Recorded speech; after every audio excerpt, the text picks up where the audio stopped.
नमस्कार आदरणीय दर्शकवृन्द, अहिले तपाईँ हेर्दै हुनुहुन्छ मेरो युट्युब च्यानल तन्त्र ज्योतिष अनि तपाईँको साथमा छु। आजको व्यवसायमा एउटा कुण्डलीको विश्लेषण प्रस्तुत गर्नका लागि उपस्थित भइरहेको छु। दर्शकवृन्द, त्यसो त यो जन्मकुण्डली एकजना पुरुष जातकको हो र उहाँले आफ्नो नाम अनि उमेर, जन्ममिति, जन्मस्थान र जन्म समय गोप्य राखेर विश्लेषण गरिदिनका लागि अनुरोध गरेको कारण मैले आजको व्यवसायमा उहाँको जन्ममिति गोप्य राखेर यो कुण्डलीको विश्लेषण प्रस्तुत गर्दैछु। त्यसो त यो चिना जसको हो नि, उहाँको चाहिँ सिंह राशि रहेको छ, किनकि यहाँनिर 5 नम्बरमा चाहिँ चन्द्रमा देख्नुहुन्छ तपाईँले, त्यही कारणले गर्दा उहाँको चाहिँ सिंह राशि देखिन्छ। र तपाईँले यहाँनिर देख्न सक्नुहुन्छ उत्तर फाल्गुनी नक्षत्रको पहिलो चरण टेबाट चाहिँ उहाँको राशिको नाम उठेको देखिन्छ। सामान्यतः तपाईँ यो जन्मकुण्डली जसको हो उहाँ चाहिँ मनुष्य गणको मान्छे हुनुहुन्छ र सामान्य रूपमा मनुष्य गणको मान्छेले आफ्नो जीवनकालमा राक्षस गणको मान्छेसँग चाहिँ कोही कुनै दीर्घकालीन कामकाज आदि गर्नुहुन्न। यदि गरेको खण्डमा विवादको सामना गर्नुपर्ने हुन्छ र सो विवादबाट र सो सम्बन्ध जुन चाहिँ मनुष्यगण र राक्षसगण बीचको सम्बन्ध भएको खण्डमा चाहिँ विवाद सिर्जना हुने तथा सो विवादबाट चाहिँ यो चिना जसको हो उहाँलाई घाटा हुने हुन्छ। त्यसो त उहाँ चाहिँ देशकाल र परिस्थिति अनुसार जस्तो देश उस्तै भेष गर्न एवं जस्तालाई तस्तै गर्नका लागि चाहिँ एकदमै सिपालु देखिनुहुन्छ। त्यसै गरी यो चिना जसको हो उहाँको चाहिँ मेष राशिको व्यक्ति उहाँको लागि भाग्योदय कारक रहन्छ र यो चिना जसको हो उहाँको चाहिँ तपाईँले यहाँनिर देख्न सक्नुहुन्छ लग्नमा चाहिँ सिंह राशिको उदय भएको छ। सिंह राशिको व्यक्तिमा चाहिँ साहस पराक्रम अधिक रहन्छ।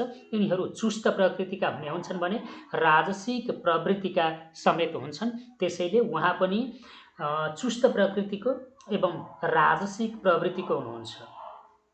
यो चिना जसको हो उहाँको चाहिँ लग्नको स्वामी ग्रह सूर्य जो छ त्यो चाहिँ पराक्रम भावमा नीच राशिमा छ, तर शुक्रको साथमा यहाँनिर चाहिँ तपाईँले देख्न सक्नुहुन्छ नीच भङ्ग राजयोग बनाएको छ। पराक्रम भावमै गुरु, शुक्र, सूर्य, बुधको युति छ भने लग्नमा चाहिँ यहाँनिर व्यायस चन्द्रमा छ।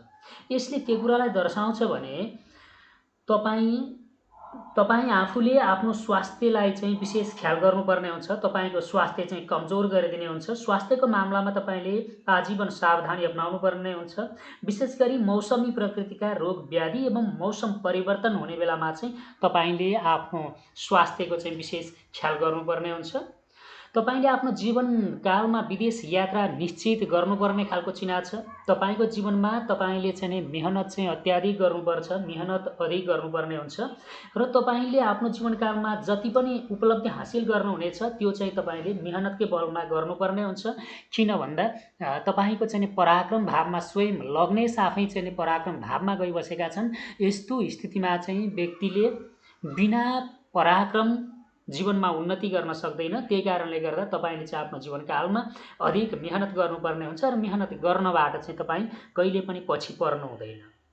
तपाईँभन्दा साना व्यक्तिसँगको सम्बन्ध चाहिँ तपाईँको जीवनकालमा राम्रो रहने छैन। तुलनात्मक रूपमा आफूभन्दा ठुला दाजु दिदीसँगको सम्बन्ध चाहिँ तपाईँको जीवनकालमा लाभप्रद साबित हुनेछ। तपाईँको धनभावमा चाहिँ यहाँनिर हेर्न सक्नुहुन्छ तपाईँको धनभावमा कन्या राशि छ भने यहाँनिर लाभ भावमा चाहिँ मिथुन राशि छ। धनेश तथा लाभेश जो छ नि यहाँनिर चाहिँ सूर्यको साथमा हस्त छ। धनेश तथा लाभेश चाहिँ तपाईँको बुध छन् जो चाहिँ सूर्यको साथमा हस्त छन्। यहाँनिर चाहिँ के देखिन्छ भन्दा पैतृक सम्पत्तिको चाहिँ श्रेष्ठ सुख देखिँदैन भने आय आम्दानीका लागि पनि अधिक यात्रा गर्नुपर्ने हुन्छ। तपाईँले आफ्नो जीवनकालमा बाँडीकारक बुध अस्त र बखरी भएको कारण तपाईँको बाँडीमा चाहिँ समस्या दिने हुन्छ। विशेष गरी बोली एवं सञ्चार कलामा चाहिँ समस्या देखिन्छ। कस्तो समस्या दिन्छ भन्दा आफ्नो कुरा अरूका अगाडि प्रष्ट रूपमा राख्न एवं अरूलाई चाहिँ आफ्नो कुरा बुझाउनमा चाहिँ तपाईँलाई समस्या दिने हुन्छ र विशेष गरी तपाईँले यस्तो स्थितिमा चाहिँ आफ्नो कुरा अरूका अगाडि राख्दाखेरि चाहिँ बिस्तारै प्रष्टसँग राख्ने बानीको विकास गर्नुभयो यदि भने यो स्थिति चाहिँ तपाईँको लागि विशेष लाभप्रद रहन्छ। त्यसै गरी तपाईँले यहाँनिर देख्न सक्नुहुन्छ तपाईँको कुण्डलीमा चाहिँ कुण्डलीको चतुर्थ भावमा चाहिँ यहाँनिर वृश्चिक राशिमा मङ्गल राहुको युति छ जो एकदमै क्लोज कन्जक्सनमा छ। मङ्गल तपाईँको कुण्डलीमा चाहिँ यहाँनिर देख्न सक्नुहुन्छ भाग्येश एवं सुखेश हुन्। यसले चाहिँ तपाईँलाई के कुराको बारेमा जानकारी दिन्छ भने तपाईँको जीवनकालमा घर भूमि वाहनको सुख त निश्चित मिल्छ, तर सङ्घर्षकै बावजुद मिल्ने हुन्छ। जग्गा जमिनको कारोबार गर्दा चाहिँ तपाईँले आफ्नो जीवनकालमा विशेष सावधानी अपनाउनु पर्ने हुन्छ। अन्यथा दलालीको कारण घर जग्गामा चाहिँ तपाईँको धन सम्पत्ति अधिक फस्ने हुन्छ भने दलालीले चाहिँ तपाईँलाई जाल साजीमा चाहिँ फसाइदिने योग समेत बन्ने भएको कारणले गर्दा तपाईँ चाहिँ भोलिका दिनमा तपाईँले जग्गाको कारोबार गर्दाखेरि चाहिँ विचार गर्न सक्नु भएन यदि भने तपाईँ चाहिँ जाल साजीको शिकार बन्नुपर्ने खालको चाहिँ चिना भएको कारणले गर्दा तपाईँले चाहिँ नै जग्गा जमिनको कारोबार गर्दा विशेष सावधानी चाहिँ अपनाउनु पर्ने हुन्छ। तपाईँको घरको अगाडिपट्टि विशेष गरी फोहोर पानी बग्ने गरेको अथवा तपाईँको घरको मुख्य गेट नजिकै घरबाट चाहिँ फोहोर पानी चाहिँ बाहिर निस्किने प्रकृतिको चाहिँ नै पानीको निकासको चाहिँ व्यवस्था हुनुपर्छ। तपाईँको कुण्डलीमा चतुर्थेश एवं भाग्येश जो छ नि त्यो चाहिँ मङ्गल सुख भावमा आफ्नै राशिमा पीडित छ। यसले चाहिँ आमाको जीवनकालमा सङ्घर्ष अधिक दिने हुन्छ, आमालाई चाहिँ रोगी समेत बनाइदिने हुन्छ। आमाको निधारको आसपासमा चाहिँ चोटपटकको योग, विशेष गरी यसले निधारको आसपास भन्दा पनि तपाईँको चाहिँ नि टाउकोमा चाहिँ चोटपटकको चाहिँ नि योग दिन्छ। आमाको चाहिँ विशेष गरी टाउकोमा चाहिँ चोटपटक लाग्न सक्ने खालको चिना भएको कारणले गर्दा अलिकता टाउकोमा चाहिँ सम्भव हुन्छ यदि भने तपाईँले आफ्नो आमालाई चाहिँ टाउकोमा चाहिँ कुनै न कुनै रुमाल अथवा चाहिँ कुनै न कुनै मजेत्रोहरू गम्छाहरू चाहिँ नि बाँधिराख्न चाहिँ सल्लाह दिनुभयो भने काम गर्ने सिलसिलामा चाहिँ तपाईँको आमालाई चाहिँ नि लडेर होस् अथवा कुनै पनि कारणले चोटपटक लाग्न सक्ने सम्भावित खतराबाट थोरै भए पनि जोगाउनका लागि सहयोग गर्छ। तपाईँको कुण्डलीमा चाहिँ तपाईँले यहाँनिर देख्न सक्नुहुन्छ पञ्चमेश एवं अष्टमेश जो छ नि त्यो चाहिँ बृहस्पति छन्, जो चाहिँ यहाँनिर पराक्रम भावमा गइबसेका छन् है। तपाईँले आफ्नो जीवनकालमा घरको सम्पूर्ण दायित्व एवं जिम्मेवारी पुरा गर्नुपर्ने खालको चिना देखिन्छ र तपाईँले आफ्नो परिवारको जिम्मेवारी पुरा पनि अनिवार्य रूपमा गर्नुपर्ने हुन्छ र गरेको पनि देखिन्छ। र तपाईँको यो चिनाको आधारमा हेर्नुपर्दा चाहिँ तपाईँको पढाइ जुन छ नि त्यो टेक्निकल फिल्डको हुनुपर्छ, अन्यथा तपाईँको पढाइसँग सम्बन्धित समस्या झेल्नुपर्ने हुन्छ। विशेष गरी तपाईँको चाहिँ यस्तो स्थितिमा चाहिँ पढाइ एकातिरको र काम अर्कोतिरको हुने खतरा बन्छ यदि तपाईँको पढाइ टेक्निकल फिल्डको नभएको खण्डमा। तपाईँको जन्मकुण्डलीको आधारमा हेर्नुपर्दाखेरि यहाँनिर चाहिँ तपाईँले देख्न सक्नुहुन्छ षष्ठेश एवं सप्तमेश चाहिँ शनि ग्रह छ, जो चाहिँ 6औं भावमा मकर राशिमा चाहिँ देखिन्छ भने भावचलित कुण्डलीमा चाहिँ यसले सप्तम भावबाट चाहिँ फल दिएको देखिन्छ। यहाँनिर चाहिँ भावचलित कुण्डलीलाई हेर्न सक्नुहुन्छ, भावचलित कुण्डलीमा चाहिँ यसले सप्तम भावबाट फल दिइराखेको देखिन्छ। तपाईँको र तपाईँको जीवनसाथी बीचमा चाहिँ उमेरको अन्तर जुन छ नि त्यो अन्तर चाहिँ अधिक हुनुपर्छ है। यस्तो स्थितिमा कि त जेठो मानिससँग विवाह गर्नुपर्ने हुन्छ हैन, तपाईँले चाहिँ नि आफ्नो जीवनकालमा चाहिँ कान्छो व्यक्तिसँग विवाह गर्नुभएको खण्डमा तपाईँको दाम्पत्य जीवनमा चाहिँ प्रब्लम दिने हुन्छ है। जेठो मानिससँग विवाह गर्नुपर्ने हुन्छ र विशेष गरी तपाईँ चाहिँ माङ्गलिक हुनुहुन्छ।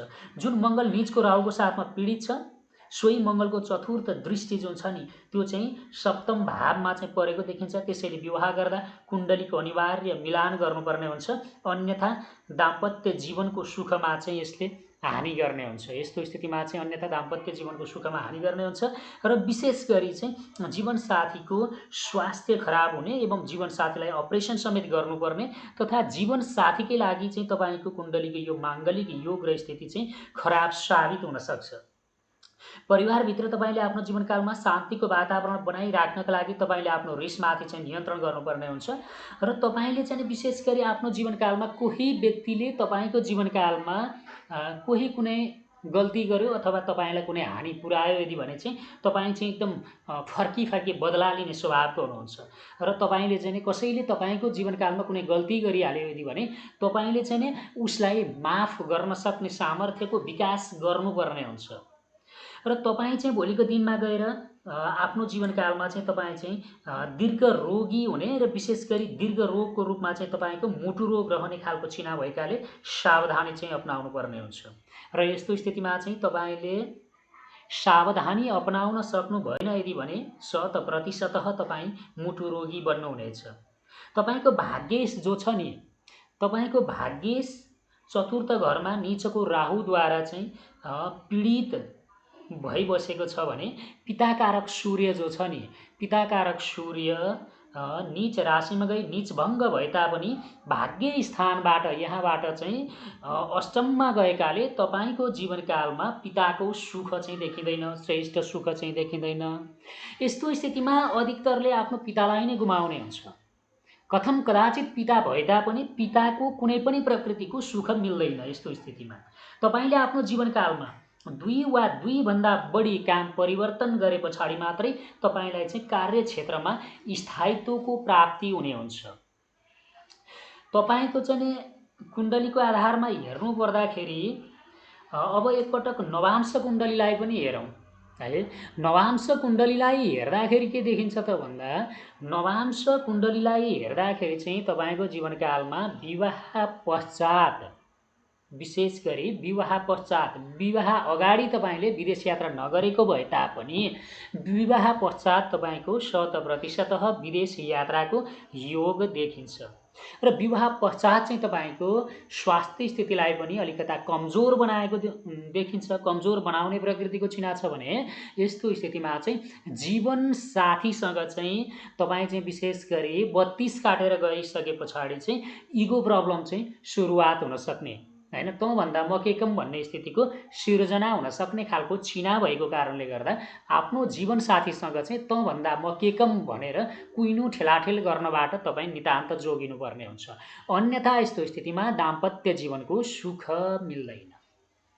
र अर्को महत्त्वपूर्ण कुरा, तपाईँको जीवनकालमा एक समय यस्तो स्थितिको समेत सिर्जना गर्नेछ तपाईँले आफ्नो जीवनसाथीमाथि अनावश्यक शङ्का गर्नुहुनेछ है।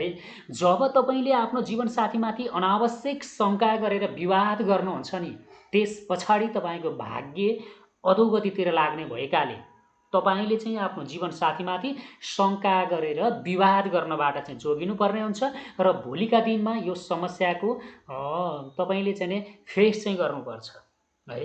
र तपाईँको चाहिँ यो जन्मकुण्डलीको आधारमा हेर्नुपर्दा र तपाईँको नवांश कुण्डली दुवैले चाहिँ के देखाउँछ भन्दा तपाईँको अधिकतर समय आफ्नो जन्मस्थानभन्दा पर चाहिँ व्यतीत हुने खालको चिना छ।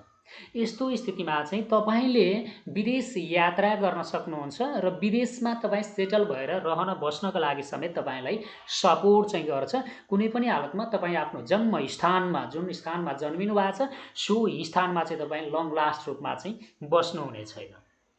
अब अहिले यति बेला जुन छ नि तपाईँको, अहिले यति बेला चाहिँ तपाईँको योगिनी दशा जुन परिराखेको छ नि, योगिनीमा चाहिँ अहिले तपाईँको भद्रिका परिराखेको छ, जुन चाहिँ तपाईँको लागि विशेष शुभ दशा मानिन्छ है। र तपाईँको यो भद्रिकाको दशाले तपाईँलाई आँटे ताकेको काममा सफलता चाहिँ दिन्छ है।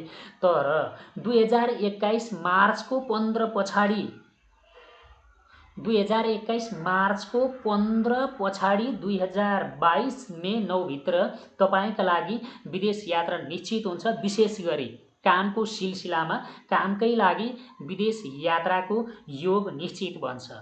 तर अध्ययनको लागि चाहिँ विदेश यात्राको योग अहिले पनि तपाईको कुण्डलीमा निर्माण भइरहेको छ। यदि तपाईँ अध्ययनका लागि जान चाहनुहुन्छ, यदि भने तपाईले प्रयास गर्दा तपाईलाई सफलता अध्ययनका लागि दिन्छ।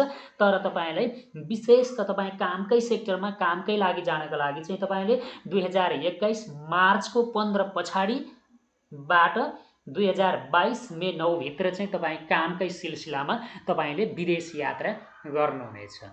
र विशेष गरी तपाईले म चाहिँ तपाईले सोध्नु पनि भएको छ, म चाहिँ विदेश यात्रा कामका सिलसिलामै जान चाहन्छु, मेरो काम हुन्छ या हुँदैन विदेश यात्राको काम, विशेष त कामको सिलसिलामा भनेर पनि सोध्नु भएको छ। तपाईको कामको सिलसिलामा निश्चित हुन्छ, तर तपाईले केही समय चाहिँ पर्खिनुपर्ने हुन्छ। विशेष गरी 2021 मार्चको 15 पछाडि मात्रै तपाईको कामका सिलसिलामा विदेश यात्राको योग बन्छ। तर तपाईँ अध्ययन गर्नका लागि जान चाहेको खण्डमा चाहिँ अध्ययन अथवा कोही कुनै ट्रेनिङ विशेषका लागि जान चाहेको खण्डमा चाहिँ तपाईको अहिले वर्तमानको दशाले पनि तपाईलाई विदेश यात्राका लागि चाहिँ सपोर्ट गरिरहेको छ। विशेष त अध्ययनका लागि चाहिँ तपाईलाई अहिले यति बेला पनि सपोर्ट गरिरहेको छ। अब तपाईको कुण्डलीको आधारमा हेर्नु पर्दाखेरि तपाईको विदेश यात्रामा हुन लागेर पनि अन्तिम अवस्थामा गएर तपाईलाई चाहिँ रोडा अड्काइदिने काम गरेको भए है, गरेको कन्डिसनमा चाहिँ तपाईले के गर्ने त भन्दा तपाईले यस्तो स्थितिमा चाहिँ मङ्गलबारको दिन पारेर रातो वस्त्र हनुमानको मन्दिरमा जुन चाहिँ प्राण प्रतिष्ठा गरिएको हनुमानको मन्दिरमा गएर मङ्गलबारको दिन चाहिँ हनुमानलाई अर्पण गरिदिनुहोस् एकपटक। जुन तपाईँको लागि विदेश यात्रामा आउन सक्ने सम्भावित हडल्स जुन छ नि सो हडल्स चाहिँ नै हटाउनका लागि सहयोग गर्छ र तपाईँको विदेश यात्राको योगलाई अत्यन्त प्रबल एवं श्रेष्ठ बनाउने हुन्छ। पक्कै पनि आजको व्यवसायमा मैले जुन तपाईँको कुण्डलीको विश्लेषण प्रस्तुत गरिरहेको छु यो कुण्डलीको विश्लेषणबाट तपाईँलाई भोलिका दिनमा आफ्नो जीवनलाई कसरी अगाडि लिएर जाने भन्ने सन्दर्भमा गाइडलाइन मिल्नेछ भन्ने कुराको आशा लिँदै आजको व्यवसायबाट बिदा हुन चाहन्छु। बिदा दिनुहोस्। हस्त नमस्कार।